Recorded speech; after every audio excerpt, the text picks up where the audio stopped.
carefully assess the risks. Earlier, the federal government said it had concluded arrangements to evacuate. A federal high court in Abuja has fixed July the 10th for judgment in the Economic and Financial Crimes Commission suit seeking the final forfeiture of 57 properties allegedly linked to former Attorney General of the Federation, AGF, and Minister of Justice Abubakar Malami. Justice Joyce Abdul Malik, who had fixed Monday for the ruling after parties adopted their final arguments in May, shifted the judgment to the 10th of July. No reason was given for the adjournment. The anti-graft agency is asking the court to permanently forfeit the properties to the federal government, arguing they are suspected proceeds of unlawful activities. EFCC counsel Jibrin Okutepa, SAN, maintained that Malami and other respondents failed to prove the assets were lawfully acquired. However, Malami's lawyer, Adedayo Adedeji, SAN, urged the court to dismiss the application, insisting the EFCC's case rests on mere suspicion rather than credible evidence. He argued that the subcommission relied on extrajudicial statements instead of admissible evidence and stressed that several of the properties were acquired before Malami assumed office, making them unrelated to any alleged criminal proceeds. Older lawyers representing individuals and companies listed in the suit also asked the court to reject the forfeiture request. The court is, however, now expected to deliver its judgment on the 10th of July.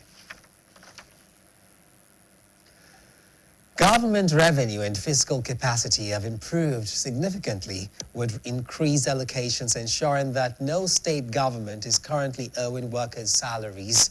A former president of the Nigeria Economic Society, Professor Adeola Adenikiju, made the observation while assessing the impact of 3 years of fuel subsidy removal on BCOS's television current affairs breakfast program, AM 120.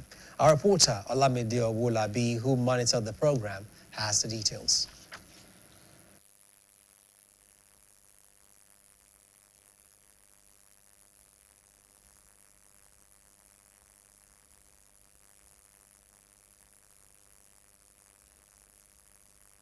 Recall that President Bola Tinubu announced the removal of fuel subsidy on May 29, 2023 during his inauguration. Since then, the policy has brought far-reaching changes to Nigeria's economy and the cost of living for millions of Nigerians. Speaking on the topic 3 years after subsidy removal, economic reform or pain on the AM120 program, the immediate past president of the Nigerian Economic Society, Professor Adeola Adenikiju, said Nigeria's economy was in a difficult position before the subsidy was removed, as the subsidy regime had placed enormous pressure on government finances, leaving inadequate resources for critical development projects. He explained that the fuel subsidy largely benefited wealthier Nigerians who consumed more petroleum products, making its removal economically necessary. Professor Adenikiju, however, noted that although the president's intention was commendable, the major challenge was the policy's implementation, as adequate preparations were not made before its introduction. Well, if we flash back to the years of subsidy, it's very clear that it was a very difficult period, Like Riley said, it was a period characterized by, queues, shortages.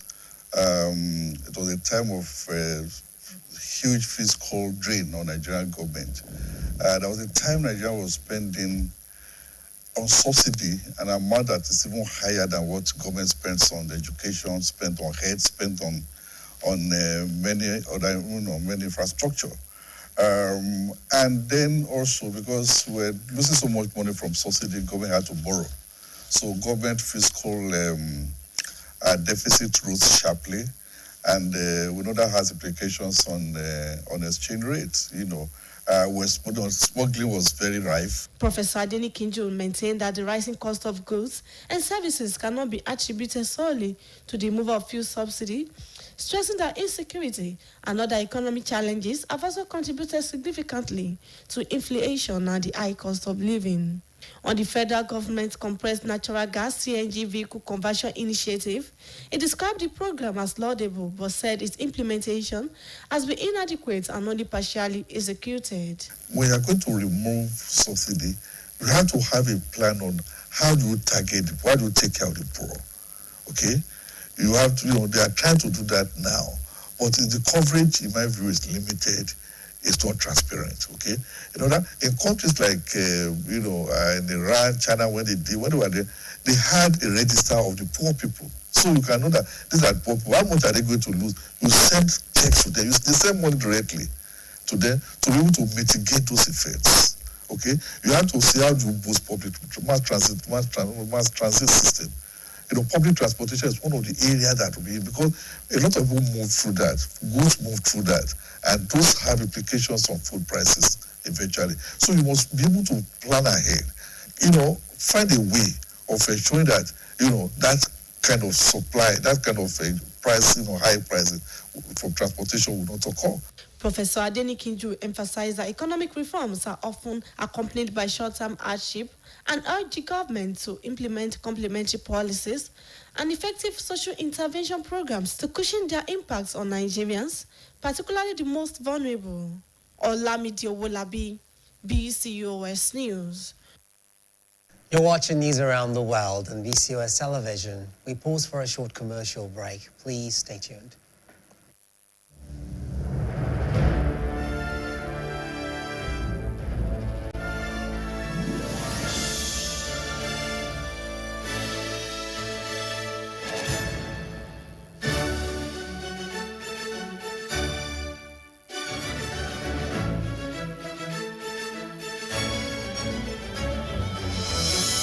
TerraCube, unwrap joy, unleash taste. The gold standard of rice, the finale.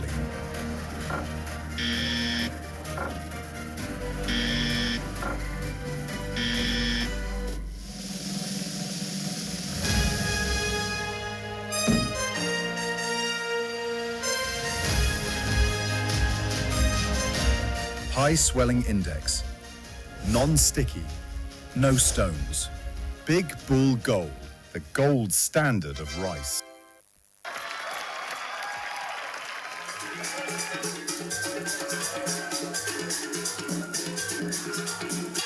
And the best student in basic digital literacy is Jadin Okoro. Very good. And the best student in kinesthetics is Jamil Lawal. The best student in robotics is Tiara Kolawole. That's my guy! Hey! That's my guy! This award goes to the most punctual student of the entire school. And the winner is Lisa Solomon. Something is telling me that she makes her daughter skip breakfast just to be here. You people could have just asked. I would have been happy to tell you my secret. Enjoy instant goodness with John Vent's 3-in-1 chocolate. The quickest start to your morning. Good, tasty food is worth living for. Worried about your oil? Every time you enjoy your favorite meal? Introducing Smart Balance. Smart Balance Rice Bran Oil is rich in Gamma Original. Golden Terra Smart Balance Oil reduces bad cholesterol.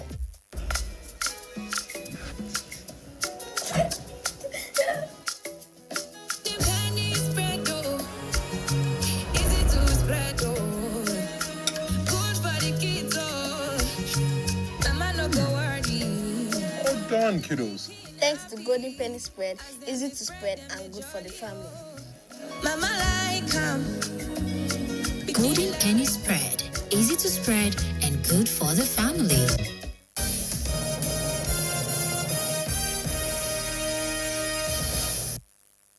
Welcome back.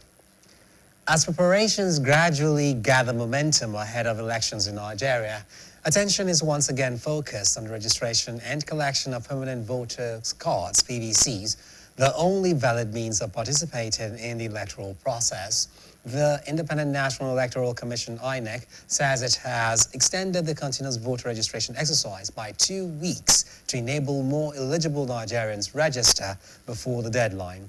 Our reporter, Folashade Akintola, has more. The permanent voters card remains the only legal requirement for accreditations and voting in election in Nigeria. To ensure that all eligible citizens have the opportunity to obtain one, the Independent National Electoral Commission conducts continuous voters registration at a designated period.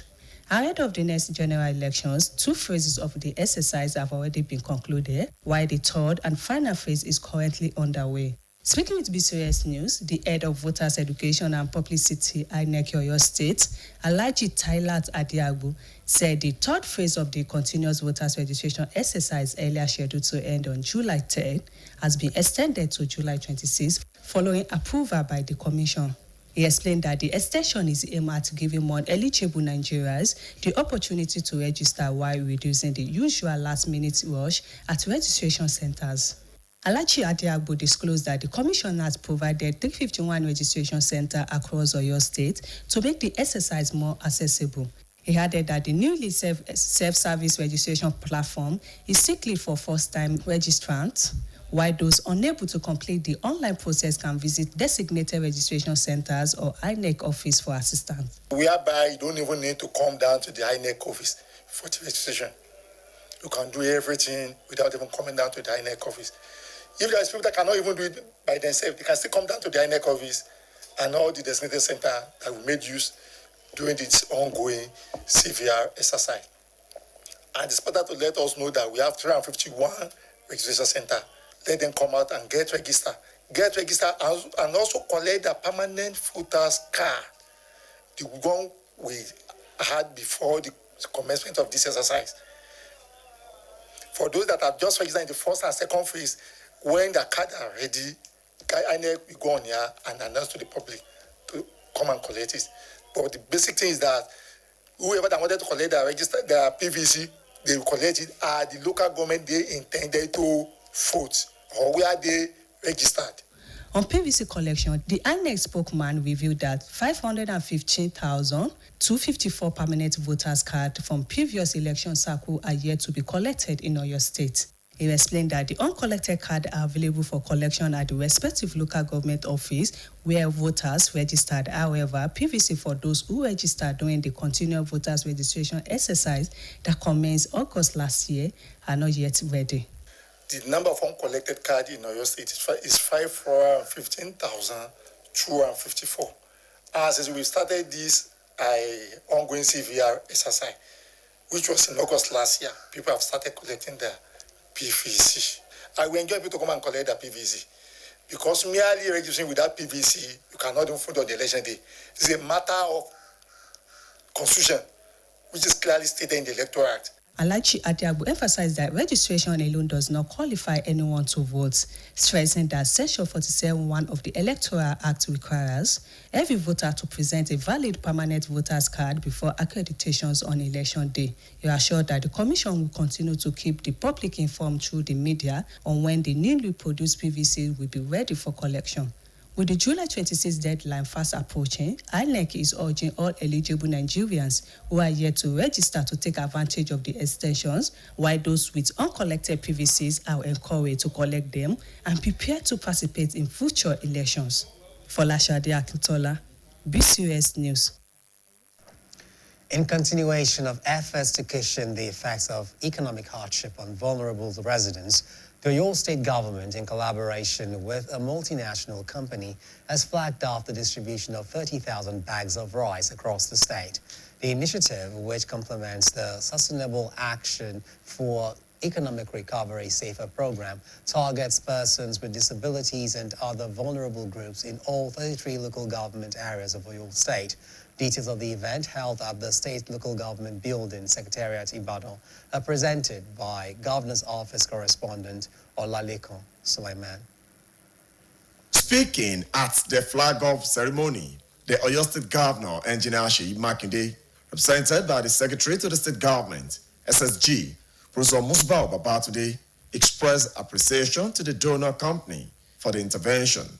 Governor Makinde reaffirmed his administration's commitment to implementing policies and programs that will cushion the effect of inflation, hunger, and economic hardship on residents of the state. It's actually being done in collaboration with Oyo State, and we believe the fact that if other private sector agencies or firms can also be doing this, it will go a long way to alleviate poverty and certain food insecurity in the country. So I believe that it's going to be a sustainable series of engagement. On behalf of His Excellency Governor Oluseyi Abiodun Makinde, FNSC, GSSRS, for this noble initiative. Also speaking, the head of operations of the partnering multinational company, Mr. Victor Ejiro, said the donation forms part of the company's annual empowerment initiative aimed at supporting 1 million vulnerable Nigerians. He commended the Oyo State government for its commitment to addressing hunger and improving the welfare of its citizens. The motive behind it is to support the various homes, across the country, because we know the harsh economic situation of the country now. So we are doing this, from the foundation to support the food security initiative of the various state governments.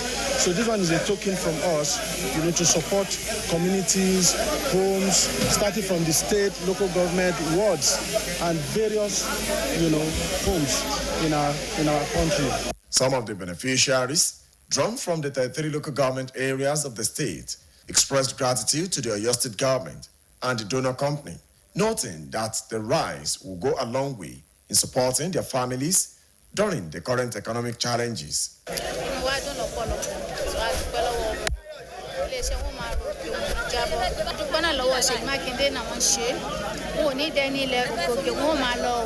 The high point of the event was the symbolic presentation of bags of rice to the selected beneficiaries. The ceremony was attended by top government officials, political appointees, and other stakeholders. Olalekan Sulaiman, BCOS News. Residents of Ogbomoso North, Ogbomoso South, and Oririre local government areas on Monday received the governorship candidate of the Allied People's Movement, APM, in Oyo State, Honorable Bimbo Adekombi, during a familiarization and appreciation visit to the area. The event, held at the Seun Ogunlola Town Hall, Ojagbo, Ogbomoso, attracted leaders of the APM, members of the APM and PDP alliance, party faithful, and other stakeholders. BCOS correspondent Adiremi Akomu was at the event. We'll bring you the details in due course. Academic activities have resumed fully across public primary and secondary schools in the Ogbomoso zone of the state, following the suspension of the teachers' strike that disrupted learning for several weeks. The resumption comes after the state government directed teachers to intensify efforts to recover the academic time lost during the industrial action. The strike, which began on the 1st of June 2026, was declared to demand the release of victims abducted during the 15th of May attack on three schools in Oririre local government area. A visit by BCOS correspondent in Ogbomoso, Adiremi Akomu, to several public schools today showed a significant improvement in students' attendance compared to last Thursday, when turnout was low. Morning assembly was held in schools visited, while teaching and other academic activities commenced promptly at Nuruddin Basic School 1 and 2, located along Seun High School in the Ikuye area of Ogbomoso. Teachers were seen actively engaging students in classroom lessons. Teachers, were seen actively engaging students in classroom lessons. Reports indicated that teachers remained in class from 8:30 a.m. until the close of school, with indications that extra lessons may be introduced to cover the third term syllabus. Similar reports from Ikoyi, Iluju, and Tewure confirmed that students returned to school in large numbers and were engaged in normal classroom activities. However, schools in the affected communities of Haure Siele remained deserted as teachers of Community High School Haure Siele reportedly converged at the TESCOM office in Ojatuntun, Ogbomoso, to deliberate on the way forward. We have another commercial break. Please stay with us. When you choose Golden Penny Semovita, you eat with kings. Golden Penny Semovita remains my soup's first choice because it is made from premium wheat and fortified with vitamins and minerals to provide a wholesome bowl food that is easy to mold, smooth to swallow, and pairs well with a variety of Nigerian soups. Choose Golden Penny Semovita, my soup's first choice. Ní ìgbà kan rí, ilẹ̀ kan wà tí kò ní adùn mọ́.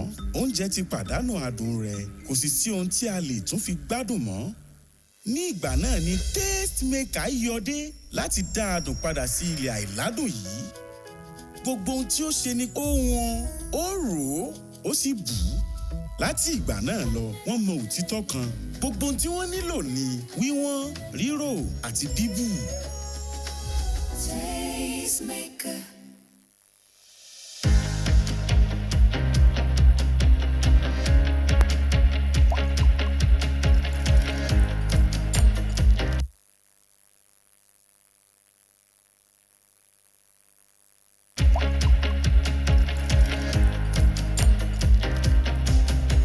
Cadbury 3-in-1 hot chocolate, the treat you deserve.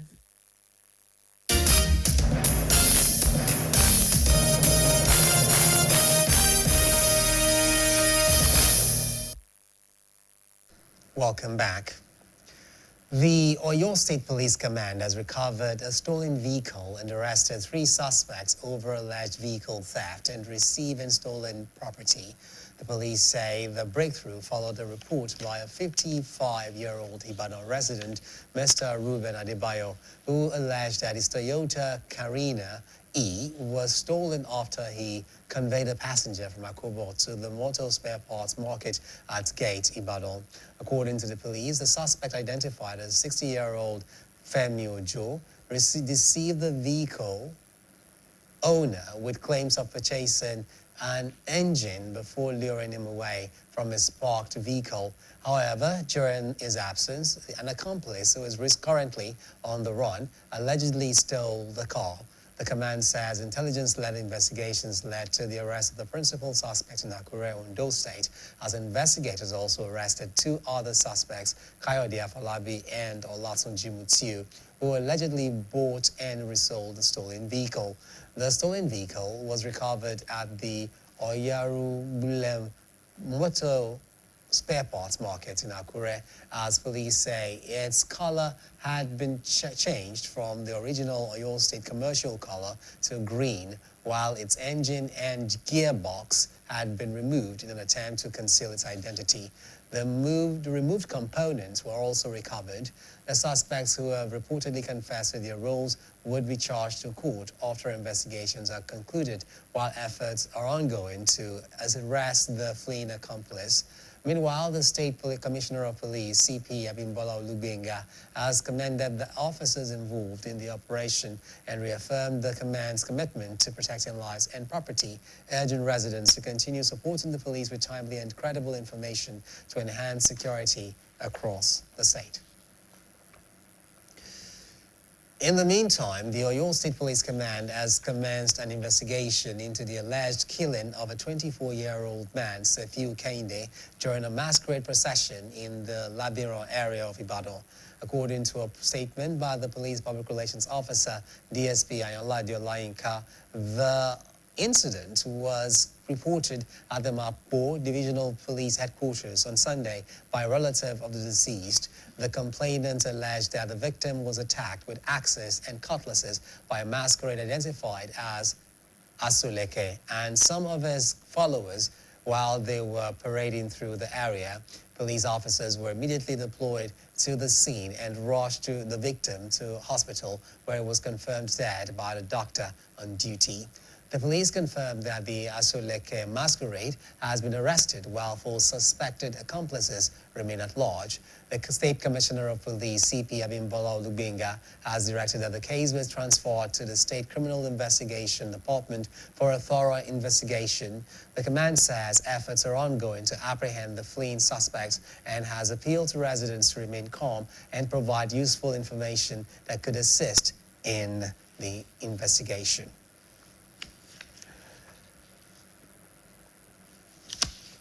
All right, you are listening, you're watching News Around the World on BCOS television. We pause for another commercial break. Please don't go anywhere. Gbogbo àgbáyé ló nílò ìyá. Pẹ̀lú títasábọ̀ Golden Terra Oil lásán, ìyá wa lè sọ ìfojúro di ẹ̀rín. Kó sọ, ó tì, ẹ ṣe, di bẹ́ẹ̀ ni, ẹ jọ̀wọ́, kó yanjú rògbòdìyàn láàrin ẹbí láì bẹ́ẹ̀ bẹ́ẹ̀ lò. Ká pèsè oúnjẹ tó dùn tó ṣara lóore fún ẹbí ló ṣe kókó jùlọ. Torí níbikíbi táwọn ìyá bá wà ní ìfẹ́ máa gbé. Golden Terra Oil, or pure love.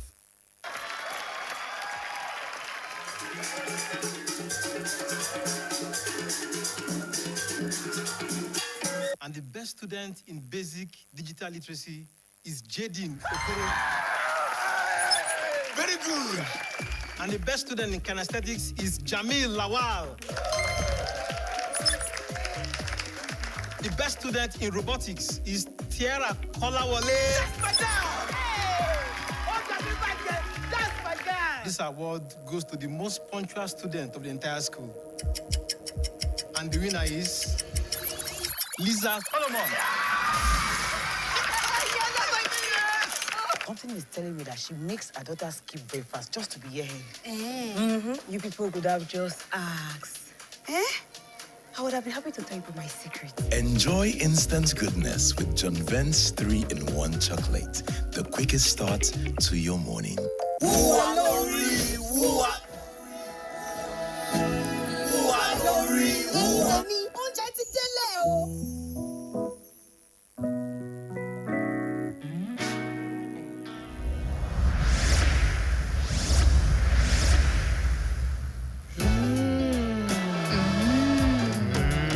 Ó dára fún jollof rice, spaghetti, ọbẹ̀ ata àti àsáró sí àsè tó gbà yìí.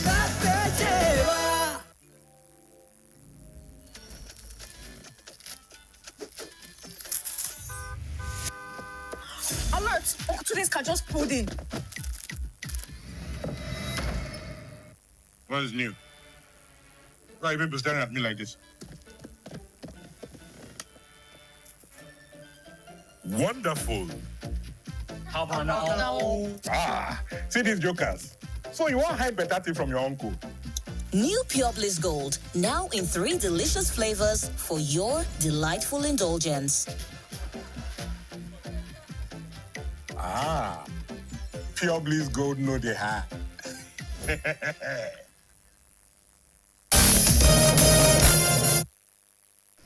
Glad to know you're still there.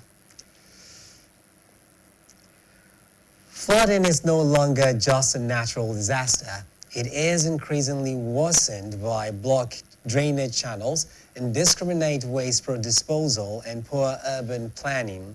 Each year, lives are lost, homes destroyed, and livelihoods disrupted because simple preventive measures are neglected.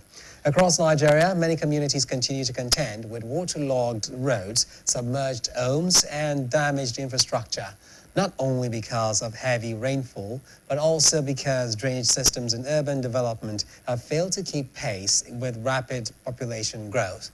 Our reporter, Temitope Oguleye, examines the causes of flooding and measures required to reduce its devastating impact. Flooding remains one of the most devastating natural disasters affecting communities across the world. It occurs when heavy rainfall, overflowing rivers, inadequate drainage systems, or rising water levels cause water to cover areas that are normally dry. Experts say that although some floods occur naturally, human activities such as indiscriminate waste disposal, deforestation, and poor urban planning have significantly increased both the frequency and severity of flooding. Speaking with BCOS News, the head of operations at the NEMA Ibadan Operation Office, Mr. Abolari Moses, described flooding as a major threat capable of claiming lives and destroying property. He added that the National Emergency Management Agency, NEMA, under the leadership of Mrs. Zubeida Umar, has commenced the National Disaster Preparedness and Response Campaign to strengthen public awareness and improve flood preparedness across the country, especially as several southwest states have been identified as areas at risk of flooding this year. There are some areas that have been hammered to experience a flood disaster this year. And what we are doing, or what we have been doing, is to carry out a kind of a early warning system whereby to sensitize this area on what to do. And then we do advise people to avoid dumping of refuse on the waterways, the drainage system. And then if you find yourself a victim that have your building around this area, the advice for you is just to leave the area right now, because without being told, this period is a period of rainy season. Also speaking, a professor of civil engineering at the University of Ibadan, Professor Wasiu Ajagbe, explained that flooding occurs when rainfall exceeds the capacity of natural or man-made drainage systems. He noted that rapid urbanization has reduced the land's natural ability to absorb rainwater, while poorly maintained and blocked drainage channels have further aggravated the problem. Professor Ajagbe identified indiscriminate refuse dumping, construction on natural waterways, and deforestation as major human activities contributing to flooding. According to him, these practices obstruct the free flow of water, increase surface runoff, and worsen the impact of heavy rainfall. Most times it is the effect of human beings that makes this happen. Because naturally, so many places have been existing before we get there to inhabit it. And then nature has a way of controlling itself. Waterfalls, it goes and finds its way to the receiving water body. But any attempt for human to obstruct the natural flow pattern will have the consequence. You know, some places that now that you have seen one building, the water keep claiming building every year. They remove one part of this building, the owner tries to patch it, he comes again, removes it, and gradually, because ordinarily they were not supposed to build there. So this is also man-made effort. Then also all these our efforts in the forest, cutting trees arbitrarily without minding what happens, because all those are natural barriers.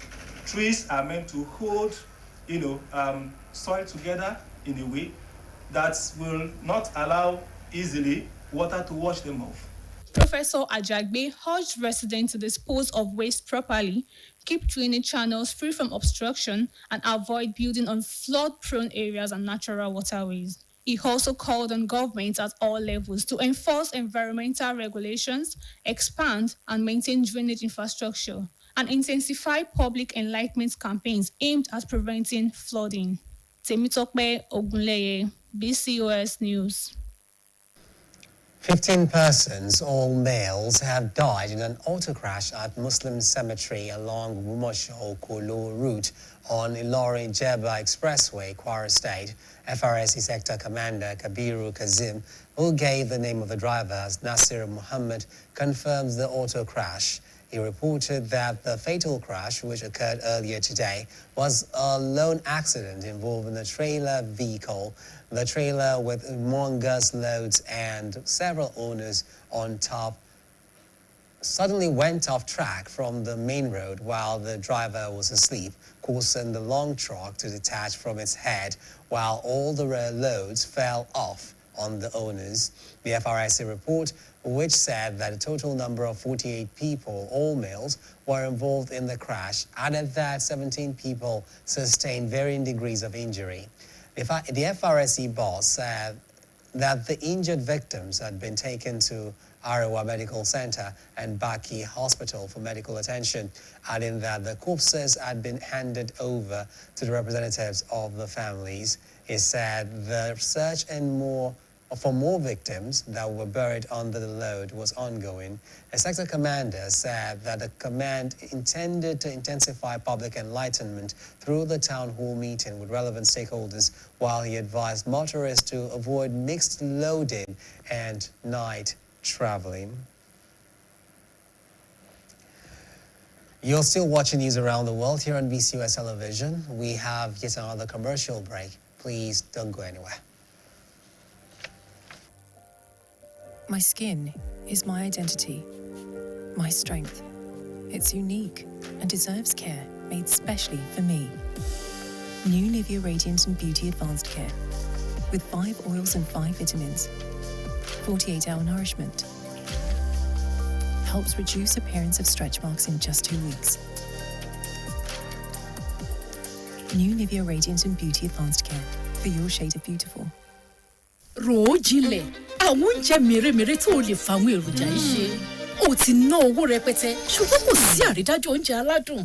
Yíyan kúrò ìsebẹ̀ tí kò tọ́ lè bá oúnjẹ, owó àti ìdánilójú rẹ̀ jẹ́. Fún oúnjẹ aládùn, má ṣiyèméjì, yan góòlù. Lo Terra Gold fún adùn tó gbayì, tó kì pọ́pọ́ táwọn ẹbí rẹ fẹ́ràn. Ó dáa fún ọbẹ̀, ata dídín àti jọ̀lọ́ọ̀fù. Terra Gold, kóró kan, àrà tí kò lópin.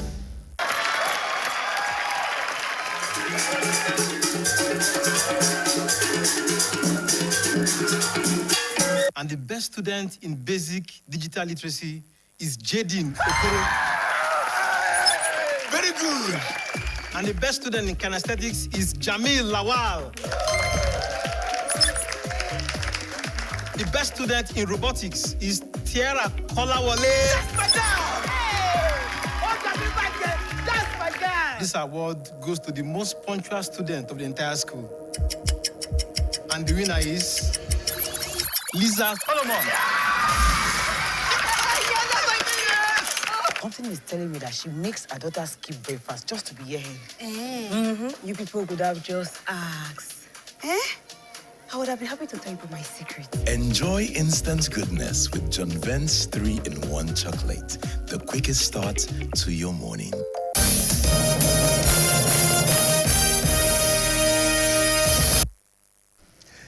Welcome back.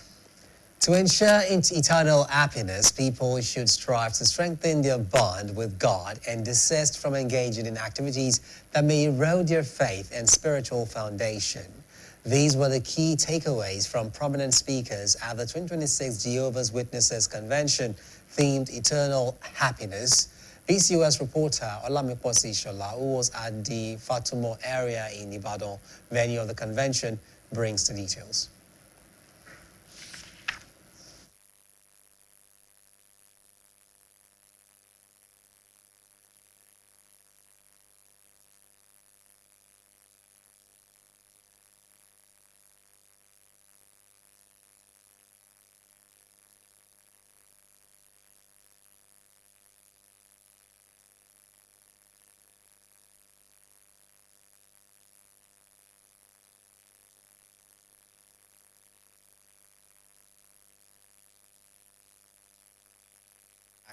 Apologies for the mix-up there.